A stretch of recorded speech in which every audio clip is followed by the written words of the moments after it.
Hello, folks. Welcome to Sports Source here at Corner Pub, brought to you by Franklin Motors. I'm Steve Peak, talking about some high school soccer. Here to get things started, some wild finishes Tuesday night. Two games that needed more than regulation to decide a winner. First, BGA and Knoxville Webb. That game went into PKs, where BGA was able to come away with the win, and then Page goes into extra time. They get the win 3-2 over Hickman County, both teams advancing to the regional finals. Brentwood fell to Overton, and then Franklin. I'm here with assistant coach Jack Terrio, head coach of junior varsity. Is that correct? Yes. Okay, you guys had a wild game with Antioch. Number 2 in the country are the Franklin Rebels, so it seemed like, at least from an outsider's point of view, that you guys were going to breeze into Sub-State, breeze into Murfreesboro, but that wasn't the case yesterday. We knew Antioch would be a good team going into it, so a lot of people thought we would walk through, but we knew we had a good fight. I mean, every team, once they've made it this far, is going to be a good team, so we know every game is going to be a battle for us. Yeah, so. exactly. Every game, you got to prepare for every game as if it's the last, because it could have been last night. Talk a little bit about that game. The first half is scoreless. Did that surprise you at all? It did a little bit, just because we were creating so many chances. Just the way, I mean, we've been scoring goals all year long. We thought one of them would eventually go in. I mean, we got some high-powered goal scorers on our team between like Alistair, Berger, Matt Brady, Evan Forrest. They've all kind of been on a streak this year. And just to see so many of them go wide is almost uncharacteristic of all of them. And also, Antioch was able to create some chances as well. So to see it 0-0 was a little bit surprising for both teams, I think. Any nerves involved, do you think, for your players knowing it's an elimination game? Excuse me.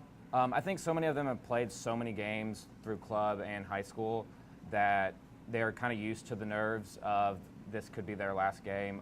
The seniors, I think it's always tough because that's your last game at your home field. You know, you've given 4 years to this program, and you don't want it to end, but at some point it does. So it's always tough knowing this could be your last game. And it shocked me because having a guy like Alistair Berger who can score in bunches to have you guys with no goals through 40 minutes surprised me. But then you go to the second half and you guys get a goal, but Antioch able to equalize. There's less than 10 minutes in regulation. What are you thinking at that point? Less than 10. We're just basically. We didn't change our mindset at all, really. We're a confident team. We know we're able to score goals. Basically just what it is, we're worried about making huge mistakes in the back from the boys kind of compensating, trying to get that goal before overtime. But, we believed in our team, and they pulled it out, made us look good, so nice. all that. Yeah, when the players are able to get goals, it makes the coaches look good. Yes, it does. Now, your junior varsity team that you're the head coach of. Yes. You guys had a phenomenal year as well. Talk a little bit about what you guys were able to accomplish. We went the whole regular season without giving up a goal. That's pretty good. It's hard to lose. Yes. That way. We tied one game. We tied Brentwood 0-0. Would have liked to have that one back. I think that's a winnable game for us. But it was very exciting to watch. We have all our players are come to us, good players from either Harpeth, and we have TSC players. We're having to cut good players, which is always tough as a coach.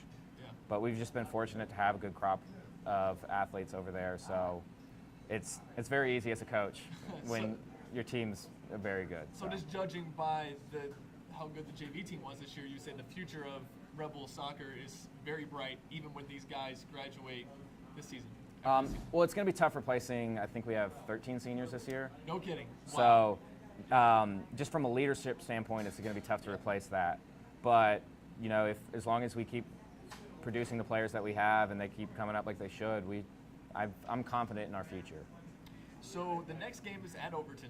Yes. What are your thoughts on that? And is that because it just alternates between District 11 and District 12? Yes, what it does is every other year it alternates between districts. Last year, even though it was 2 District 11 teams were in the regional finals, this year it's at the District 12. So we would have liked to play at home. I mean, anyone would, but we got to go. That's part of being a good team. You have to go to other places and win and still produce results. Right. So, if Brentwood had beaten Overton, you guys would have been playing at home. But Overton hands Brentwood a 5-1 defeat. Did that game shock you all? Brentwood has played you guys close before, and it's to see Overton score 5 on them. Both teams are very good teams. In my honest opinion, I thought maybe Overton was a little bit better of a team, but not 5-1. So it should be a good game. We have had been fortunate to see Overton before, So we kind of know some things. We know that they have some very good players, and hopefully we're able to find a weakness or two in them. And so. now, while you're here, I want to understand a little bit more about how elimination works as far as getting to Murfreesboro. Is this game like in baseball, where if you lose, you on the road, you win, you get to host? Is that the same way? It's the same way. It's starting with your districts. If you make it to the district finals, you automatically move on to regional semifinals. You have to win the regional semifinals, which was our game last night. So then we're guaranteed a sectional game. But if we lose tomorrow, we go away for our sectional game. If we win tomorrow, we're home. Right. And then that game is, if winner go home, then the rest are To Murfreesboro, Yep. right? Okay, so what if you are able to get to Murfreesboro? That's thinking. I know as a coach, it's hard for you have to Yeah. think game by game. But I'm going to ask you, what are your expectations when if you get there? I mean, if we get there, I hope we continue to play soccer the way we have been. We have a good group of players, and you know what? I'm confident in them that as long as we keep rolling, I think we should do all right. Now, I think it's true with any team when you get to this point when you get to sub-state, when you get to sectionals, and when you get to Murfreesboro, that every team's playing this win-or-go-home mentality. But do you think with being the number 2 team in the country, with other teams knowing that it kind of puts a target on your all's back for teams to maybe have extra motivation to come out there and try to take down the number 2 team in America? I mean, it always does. And I think us being the returning defending state champions, that the whole year kind of everyone has been putting our target on our back. We beat Brentwood for the first time in 10 years last year, so we knew they were going to come out and try to beat us again. So it's just the whole year we've had a target on our back. And I think it actually helps a little bit. The boys are kind of used to, all right, this is going to be their best game we're going to get out of this team. So even though it's a win and go home, it's still going to be, they're used to that in a team. All right, so I look forward to getting to cover you guys, or at least 2 more games. At least 2 more. At least hopefully 2 more. And hopefully more, right. Another reason you're here is because this past weekend, Tennessee Soccer Club put on one of the biggest soccer tournaments in America. And talk a little bit about that. Yeah, it was a great weekend for everybody. I had my United Boys South out there, and I think we had around 375 teams. Last I heard, we were represented by 12 states, and it's a great weekend. We were very fortunate to have good weather, which hasn't always been the case in the past. And it wasn't supposed to be the case. No, we all were kind of like, I don't know Right. if this is going to get through, but it ended up getting through, and it was great to see. I mean, I was just at one part of it because you all hosted in several different locations.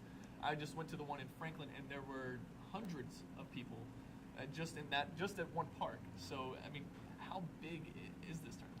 I mean, I can only speak for what I saw, which was the same thing you did, Yep. but it's kind of impressive to see one event bring that many people in, and you always like walking around just seeing all these people from different states and all that, and everyone seems to be having a good time, so it was a great weekend. What does something like that do for the growth of the sport in the United States? Oh, it's huge.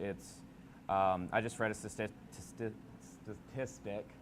And it's a tricky word. It to is say. a tricky word. That's why I just go with stats or stat. That soccer's now the most played sport in America. So Wow. it's been huge for the growth. And this is coming from a baseball guy. Yes, it's very impressive to see. We had people driving by and ask like, "What's going on here?" There was that many Really? people. Yeah.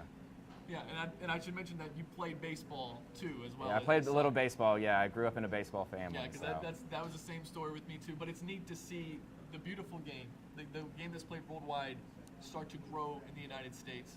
And one last thing before I let you go, the level of competition in this tournament, have you seen it increase over the last couple of years? Oh yeah, it's ever since TNFC and Brentwood have merged, just the amount of players that we've had, the competition's gotten better, and that's something as a coach you love to see, is at your own tournament, not guaranteed to be winning, having good games for your team, so you're not having to travel to find good teams, and it makes for a great weekend for everybody, and it's great for the players as well because they improve a lot in that one weekend. So it's great to see your team from Friday to Sunday how much they improve.